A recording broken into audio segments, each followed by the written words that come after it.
It was the morning of January 24th, 1848, when James Marshall found gold at John Sutter's lumber mill on California's American River. 1 year later, in 1849, gold fever had infected the world, and more than 300,000 people came to California to find their fortunes. It was the start of the gold rush. These pioneer miners were farmers and businessmen. Most of them never found their riches and went back home. Yet others stayed in California and made a living helping other miners. They settled in tiny towns like Old Dry Diggins, which today we know as the city of Placerville. California's gold rush is an important part of American history.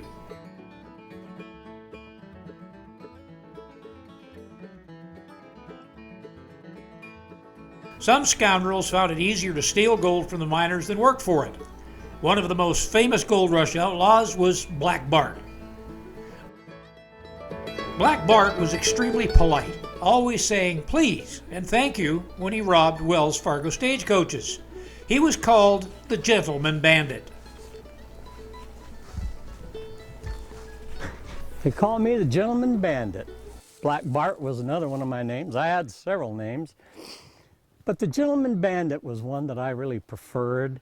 And I got that name quite by accident one time on one of the stagecoach robberies. There was a lady passenger on board the stage I was robbing. She became quite upset during the robbery, and she held her purse out the window of that stagecoach and she let it fall to the ground. Well, being a gentleman, I walked over and I picked up that lady's purse from the ground and I handed it right back to her through the window of that stagecoach, and I said, "No, thank you, ma'am. I only robbed Wells Fargo."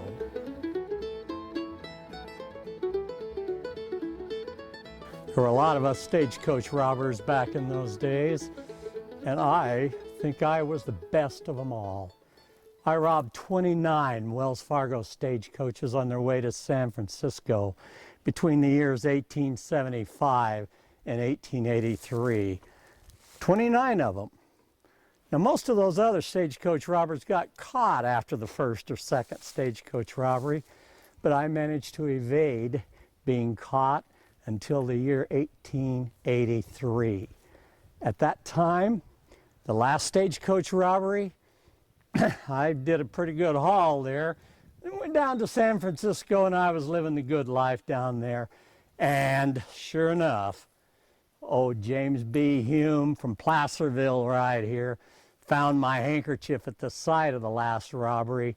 And on that handkerchief, there was a laundry mark, FX07. Well, Hume traced that handkerchief mark to a laundry down there in San Francisco, and that's how he found me. James Hume was a pretty well-respected lawman here in the area.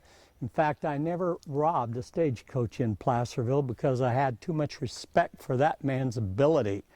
He was really good. Well, took a couple of nights of jail time, but eventually I confessed to a couple of the robberies, and tell you, I didn't like it, but I was put in prison. I was sentenced to 6 years in San Quentin prison, but after 4 years I got out of there. They say on good behavior, but some people say that Wells Fargo bought me off.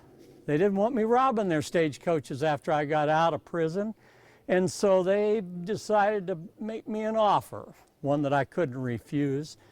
$125 a month, every month for the rest of my life, not to rob their stagecoaches.